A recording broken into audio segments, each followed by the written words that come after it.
Hello, ladies and gentlemen. Welcome back to the SAPI IP Business Talks. Today, we talk about patenting AI in Europe. This is a discussion which we have over a certain time, but the improvements are significant. Also, the changes in the topic, and I'm very happy that Robert Klinski is with me today. Robert is a designated expert for these questions of IP, the patenting AI solutions, and we will discuss that today in as a starting point for our event in 1 week in Strasbourg. We have there a live seminar, which is hybrid. It will be hybrid in Strasbourg and online, and it's a certificate, a university certificate for patenting AI. Robert is doing that together with Benjamin Del Sol, which I already had a week ago. So, Robert, as a start, how did you came into this field of IP? Hello, everyone. I hope you have a nice early afternoon, and thank you for your attendance. As to your question, it was a little bit unusual. It was non-planned. I was not the pure technical guy. I was rather into mathematics. So I studied telecommunications at the University Hamburg-Harburg in the 90s. And the subjects were digital signal processing and also RF. Classical career, engineering career. Thereafter, I was with Siemens, but also Fraunhofer. And simultaneously, I started working towards my PhD on the subject of blind channel estimation, which is a digital signal processing topic, which is very mathematical, with the Technical University of Munich. So I was rather a researcher, a scientist. That was my background. And during the time with Fraunhofer, we had several projects with Siemens on, among others, digital subscriber lines, DSLs. That was the first encounter with patents, because one of the project requirements was generating patents. I had no clue about patents. Neither had anyone in the institute. That was a very young institute led by Professor Ruge, a very famous person. And so I just approached him. Yes, I just approached him and said, I guess the project is going well. We just need some implementation and some patents. And he got pale and said, we had never had patents, so make some. And that was the starting point for me as an innovator, so to say. Interestingly, at that time, I was working together with Stefan Binde on the same project. And even more interestingly, Stefan Binde is right now also patent attorney with Patentship. So we still are working together since many, many years. So that was the first encounter with patents. After finishing my PhD, I had the opportunity to start a scientific career in Zurich at the ETHZ with Professor Leuthold, who just was also very famous person who influenced me a lot, by the way. And or to stay in Munich. And I was asked by the patent law firm, which was Schoppe, who was in charge of my patents, whether I would like to start a traineeship towards becoming patent attorney. I said, well, okay, let's do it. So I did not know what it's all about. I did not know that you need studies. That I did not know about all the requirements. And so I finished my traineeship at in early 2000, become patent attorney and started to work as patent attorney without too many ambitions. I had family, kids, and um, of founding patentship. How did it come? I was one day I received a call from an I would say consortium who was sued by a patent troll called CIF Licensing in the field of digital subscriber lines. And they had a couple of patents, and one of those patents was even mentioned in the standard. So it was a early SEP, so to say. And by chance, I was the only patent attorney who just knew how those chips were actually implemented. That was a technical instruments algorithm from Professor Cioffi, and I knew him personally. So I was the guy who just actually knew how it works. And so this is how patentship has started. It was that litigation procedure, my first, by the way, on that scale. And interestingly, we won, not because of prior art, and neither because of me being a genius patent attorney. The reason was enablement of disclosure. There was lack of a link between patent claims and the description, or in other words, the claims address something different than the core of the invention. So the topic was quite mathematical, not quite easy. It was 4-dimensional coding. So it just convinced the judges of lack of enablement. And so this is how it started. Great to hear. Since then, So, we have. Yeah, I would like to come to our AI session today, and I just want to show to the audience. So here we have we created a dedicated site on the Deeplex about patenting AI in Europe with Benjamin, with Robert, and you have here plenty of cases, case studies, examples, and free of charge material on this topic. And when you want to learn more about the perspective from Robert Klinski to the topic of EPO standards today and patenting on AI, we have here a dedicated letter about this perspective, especially something which we will talk a little bit later about, and this is invention harvesting, especially invention harvesting for AI patents. And I invited you also to Strasbourg, and also of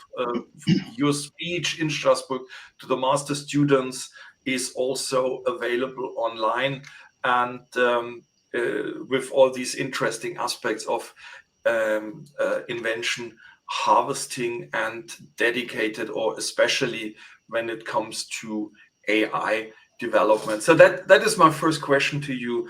What we see is that AI becomes more and more economically relevant. Nearly every company is anyhow affected of it. So even when they are not digitalized, but they use at the end AI tools, or they implement AI in products. And what do you see at the moment? How is the current patenting practice for AI in Europe? Where do we stand? Regarding the development, it's tremendous. This is like another revolution that we are experiencing right now. In my opinion, AI will become a kind of commodity, or the products generated by AI will become a kind of commodity. Where do we stand? There's a lot of controversy about the European Patent Office regarding the AI, which is, in my opinion, not necessary, because the European Patent Office has a very clear vision about how to handle AI. They make it simple. They consider AI as just another patent, another software invention. So they put it on the patent on the software inventions brink, which allows them to use the excessive knowledge that they have built over the years regarding patenting software inventions. They have examiners that are highly qualified in understanding software inventions, and they have a rich pool of decisions that handle that address patenting software inventions. So the most easy move was to handle AI invention as software inventions. Whether this is right, this is another question. Regarding AI, a quite interesting when it comes to patenting AI issue is to consider what is AI actually. What do we want to patent? Because the stages of the AI along the value chain are different. So are also the requirements of the European Patent Office, and there is also like a similarity between AI and just production tools. I just give you an example. If you want to manufacture a plastic toy like a plastic frog for kids, you need a tool. You have to adapt the tool. You have to develop a process to just manufacture the product or the toy with the adapted tool, and you of course have the plastic toy itself that you can sell. It's very similar with AI. We have at the beginning a non-trained AI model. I guess everyone knows what it is. It is like large language model. This is a structure which is there, which can be filled up with life. The European Patent Office still considers untrained LLM or AI models as being mathematical constructs that are not patentable. Then we have a customization.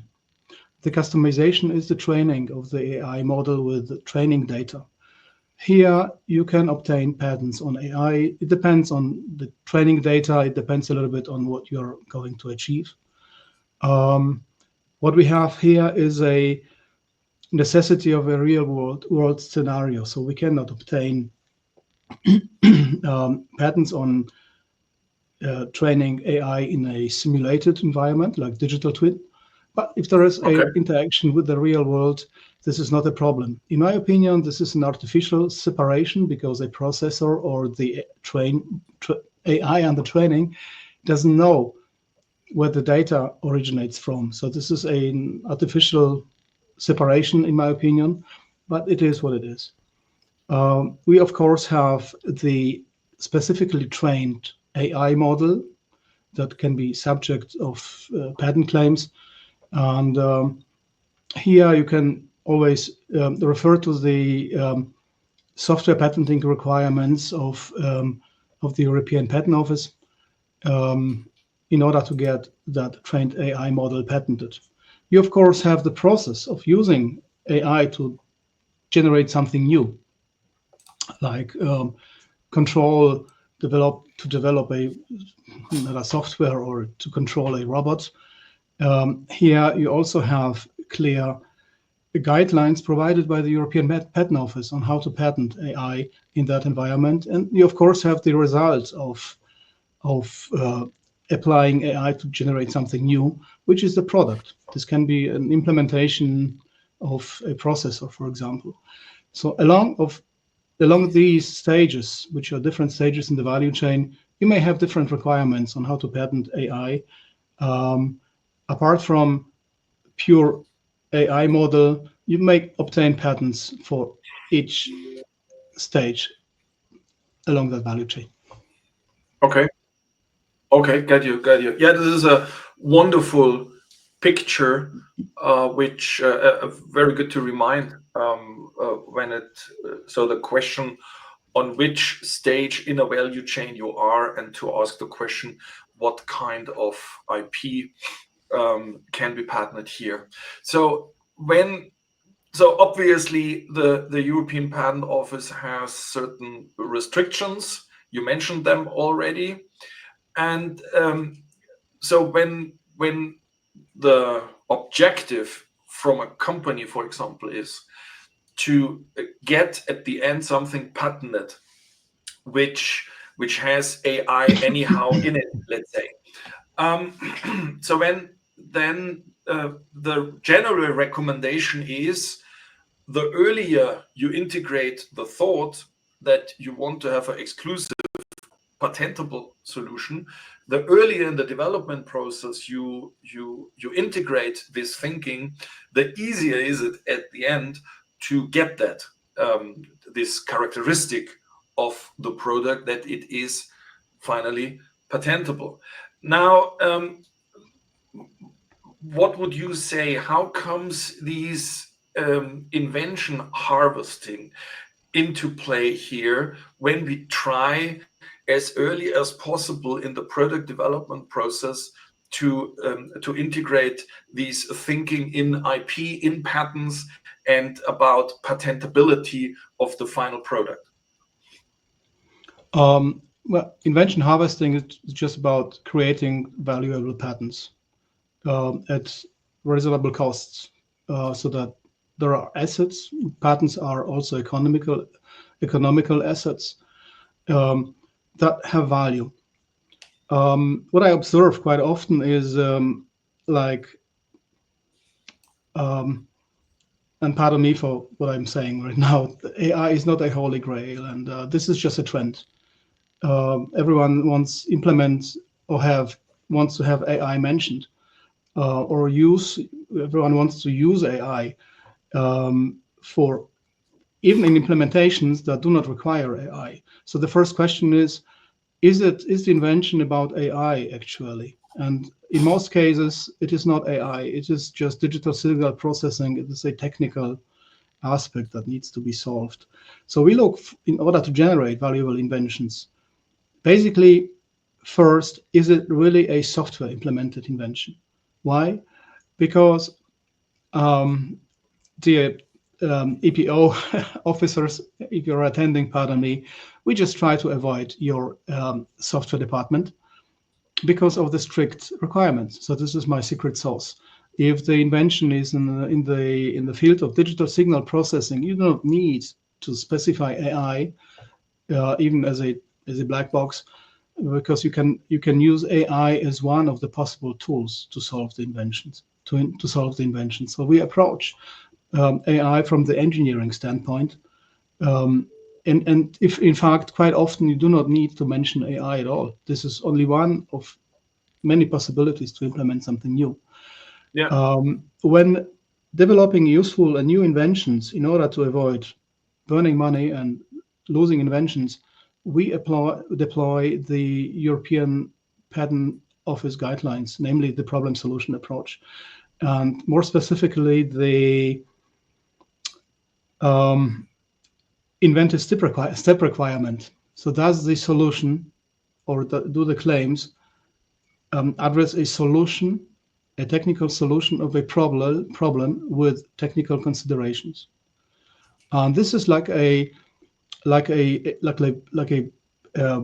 scheme that we always deploy in order to determine whether an invention that we are examining has the chance of being patented, and how we should draft the claims such that the invention will be patented at the end.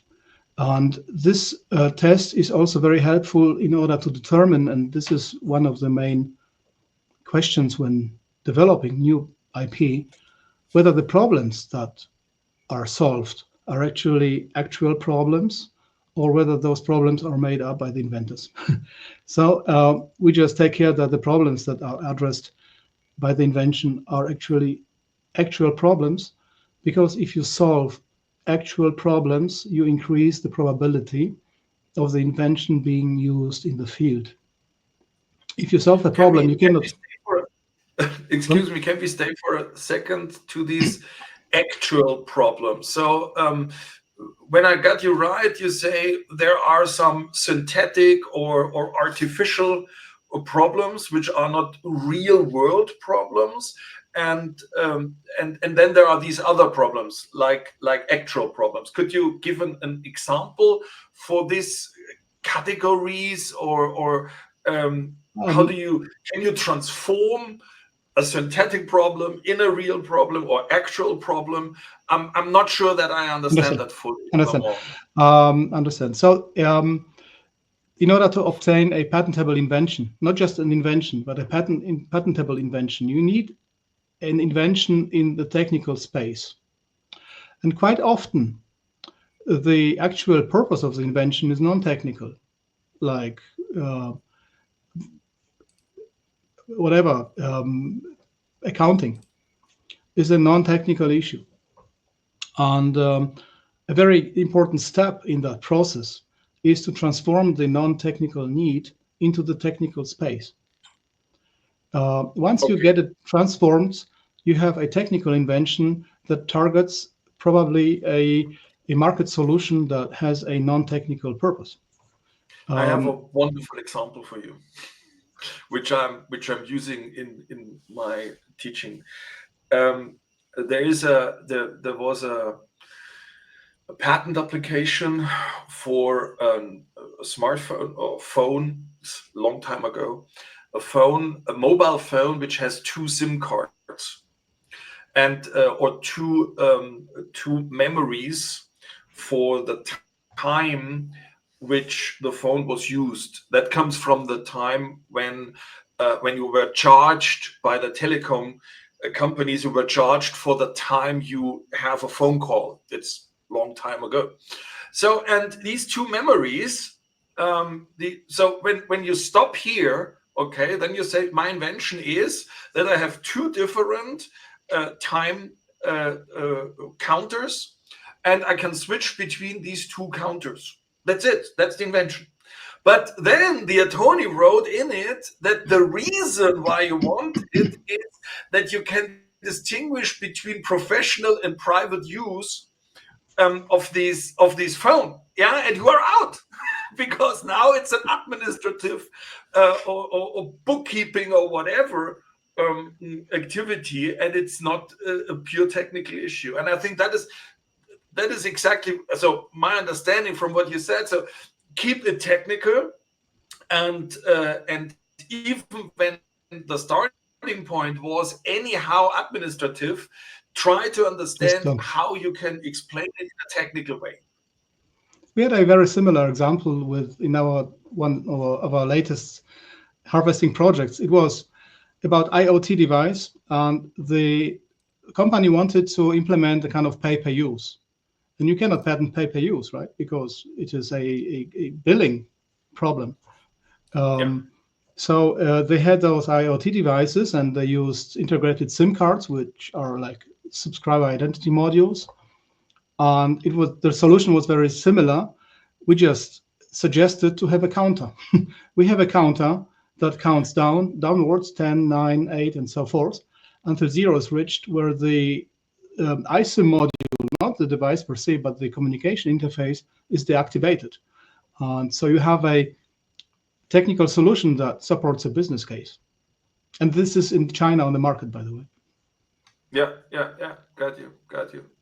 Okay, yeah. I mean, that is now I understand that you need to stay, so to speak, on the technical side, even when the original reason is an administrative um, uh, uh, logic behind it. So this is simply not helpful when you want, at the end of the day, these when you want to have a technical solution for a technical issue. That means what I understand what you say is um, um, it is necessary. So the one thing is this transforming, and it is a kind of how do you describe the problem solution, and not so far. So quite often when I'm talking with inventors or technicians, they have the feeling that an invention is there or is not there. Yeah? So in terms of it is an absolute criterion. So what I'm learning when I'm listening to you is that first of all, it has to be described as an invention, and you have to kind of distill the invention out of what is described there, and to have a better argumentation position when it comes to the proceeding at the EPO. Exactly. There is a difference between invention as perceived by the inventors, which I know because I used to be inventor before my career as patent attorney, and the legal term invention that is applied by the European Patent Office in order to get patents granted. And there is a gap which you need to close. So quite often we have discussions with inventors that the invention that is actually patentable is much less than the invention that they think is the actual invention. So quite often is just reducing the invention to the core and transforming the core into technical space in order to obtain a broad patent that is patentable by the European Patent Office. This is a task that takes time because there are several myths regarding patenting AI in particular, like software is not patentable, which is not true. AI is not patentable, or it's a black box. It is true. You cannot patent AI as a black box because of the enablement requirement, but you can always look inside the box to find a solution, to find something that is patentable. By the way, most of the patents or most of the useful inventions that really are valuable are rather on the product side. It is not the technology side.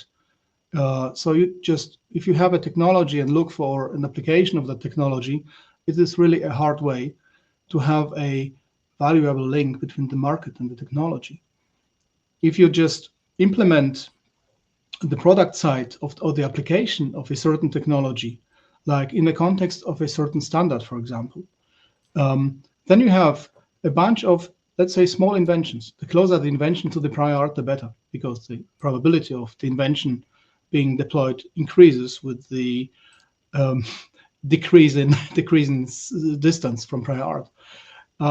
If you have a standard, for example, you cannot broadly patent technologies mentioned there, but you can concentrate on patenting implementations, and even first grade and second grade and third grade implementations in order to obtain a bunch of patents that can be put in the way of implementation to others, like a stone, like a brick in the on the road.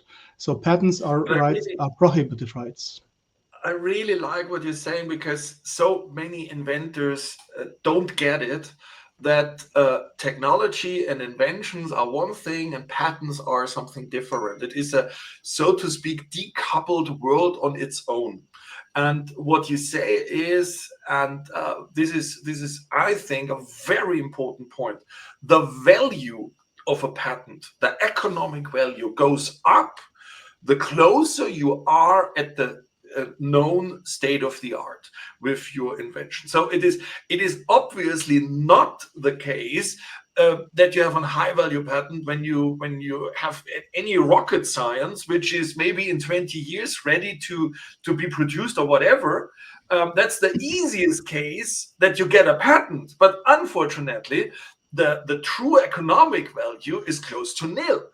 But when you are close to what is already known, the probability that there lies value in it, economic value here and now, is absolutely high. And this is something quite often what engineers, technicians, inventors simply don't get. And I think that is something which is really important when we think also about the difference between quality and value. That are two different things and can be seen here in a very good way. Yeah, sorry, I just wanted to jump in because this is really absolutely necessary to understand. The problem is that it is very easy to obtain patents for very abstract, very distant inventions, and the closer you are to the prior art, it gets harder. So you need a patent attorney that understands technology, that drafts claims well, because you have a lot of competition, IP competition. There's a lot of prior art.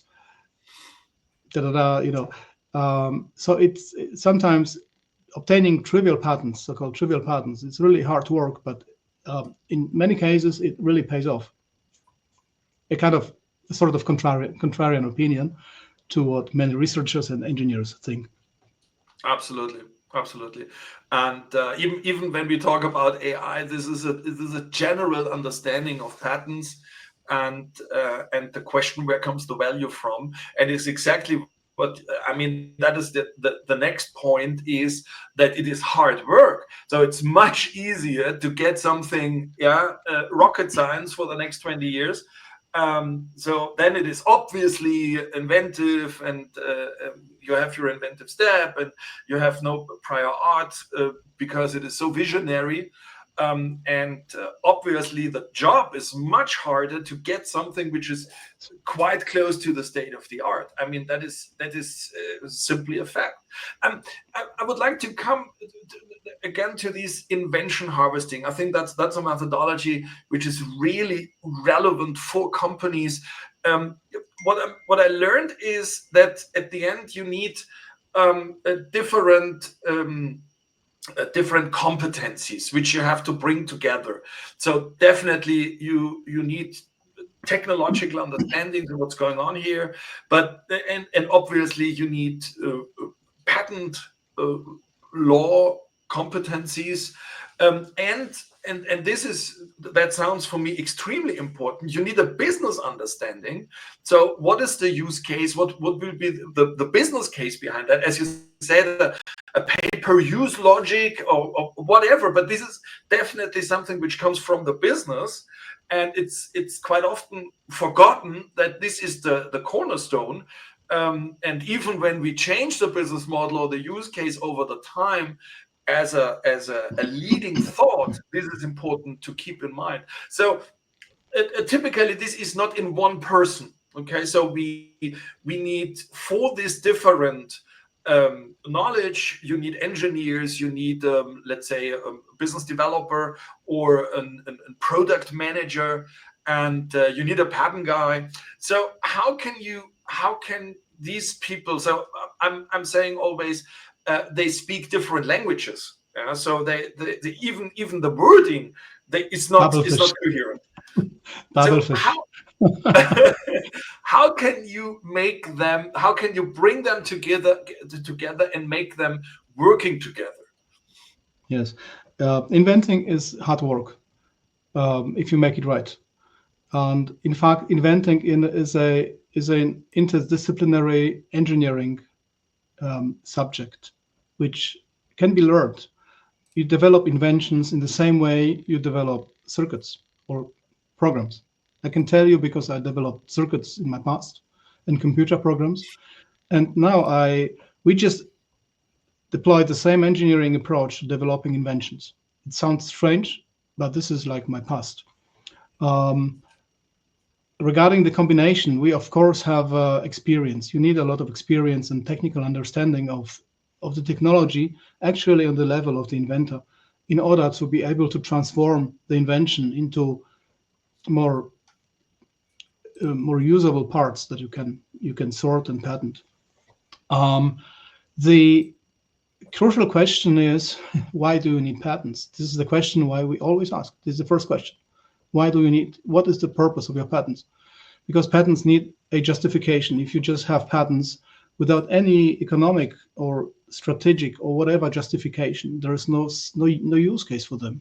You will those patents will get abandoned if things get harder, tough. And so we need a connection to a market. We need a justification, a reason for a patent portfolio being generated. You get the reason from the sales, but also from the technical departments. It doesn't always need to be, by the way, a consumer market or a broad market. It is, the reason for patents is like blocking others, which is a strategic reason, or to generating arguments for settlements, or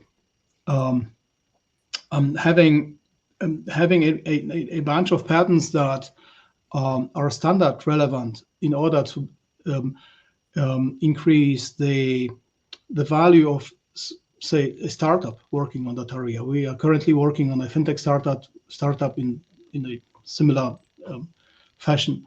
So this is the question: how to bring those people together, and we are asking questions. We are just asking questions, and interestingly, the engineers and the inventors, they know quite well about what's behind the technology. It is a myth that the engineers do not know nothing about what's around them. They actually, most of them know about what's going on and about the competitors. You need to ask them. But this is the question that is very, very rarely asked in the companies, because engineers are deployed like tools for engineering, and sales departments and are disconnected, and also marketing departments who are with the ear in the market, and also technical development are disconnected from the single engineer. But usually the knowledge is there. You do not need to reinvent it. You just ask the invention. This is the second question. When you just go around and speak with the inventions, and my way of approaching things is to figure out who are the key inventions. There are always 3 to 5 key inventors, and they know quite well about the competitions, about the markets, about what's possible, about standards, you name it. Okay. So that sounds to me like an iterative process. So it's not a single shot, a one shot activity, and it sounds to me also that it can be learned, so that companies can improve their own practice also in invention harvesting. So it is not so that you ultimately need somebody from outside, but No. my understanding would be that a fresh perspective on the things, and this is what you get when you have somebody from outside, that these. So my experience is that in companies you have well-established lines of thinking, well-established argumentations, which were developed over years, decades sometimes, and that it is much easier with somebody from outside to talk about new perspectives. What is your experience in that? It is, the bigger the company, the stiffer the structure. And invention harvesting or invention generation is like engineering consulting. When it is quite easier, it takes so much efforts to build up a team that is able to generate valuable inventions. You need a lot of knowledge and experience, but where that knowledge should come from, you need a trusted source that have a proven concept that can transfer the knowledge to your company, or support your engineers with connecting dots or bridging innovation gaps, so to say. When they are in a mechanical engineering topic, it's very hard for them to invent something that combines mechanical engineering and AI. So you need a fresh input, it's quite often a little push. It's not very often that we just invent. We of course do, but not very often that we invent something new from the scratch. This is an iterative process, and that regards a lot of analysis of a DNA of a company.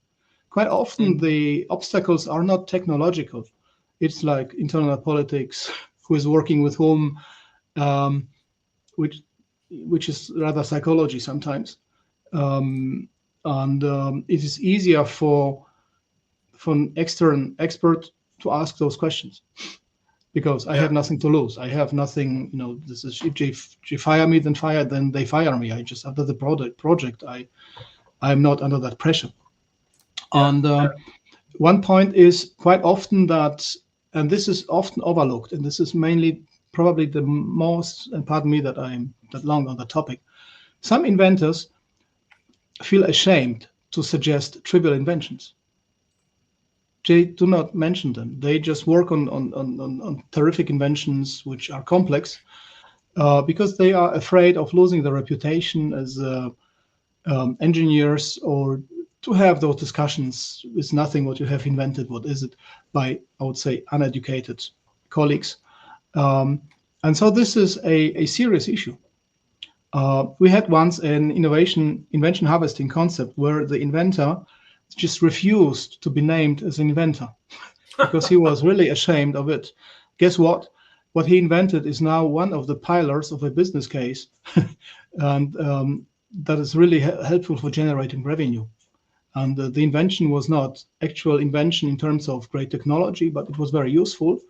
And of course, an invention in terms of the European Patent Office. This is perhaps a point that should always be considered when approaching inventors. Yeah, got They it. are shy individuals. Yes, absolutely. Yeah, and reputation as an engineer. Absolutely. Um, uh, uh, it sounds to me like that is a certain effort.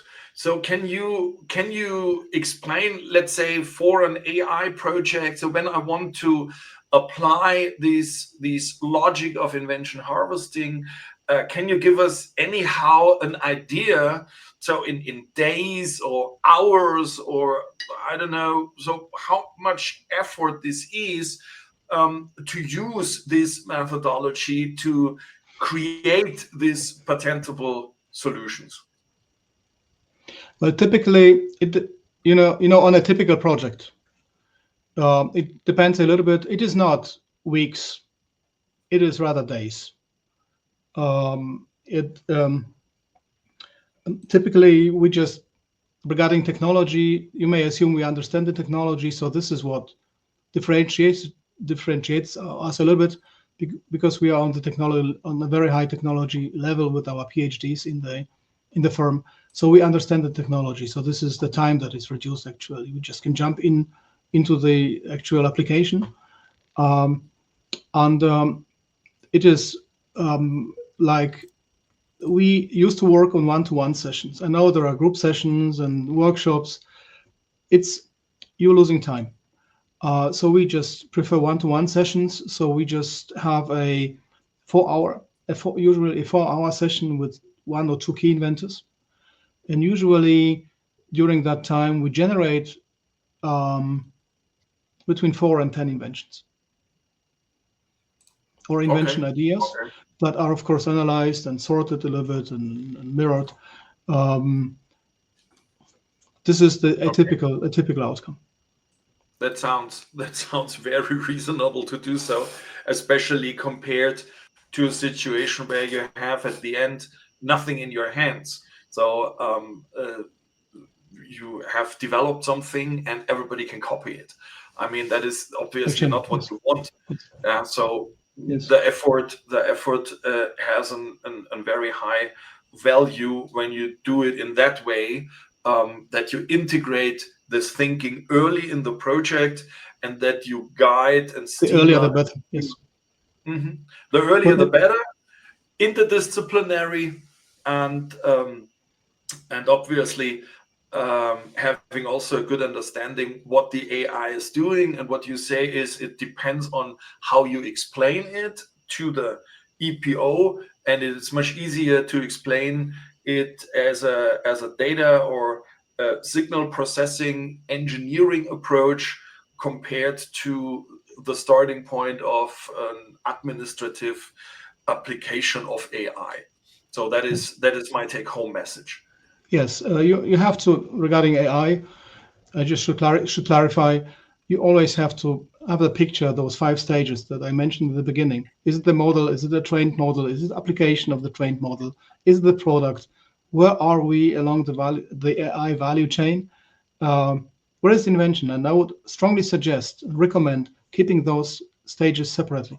Do not claim them together. If you have a claim that contains, because it's more easily patentable, contains training and deployment of the trained model, and you have the claims, it's maybe very uninfringible because those who are training the AI models are usually not those who are deploying them, different entities.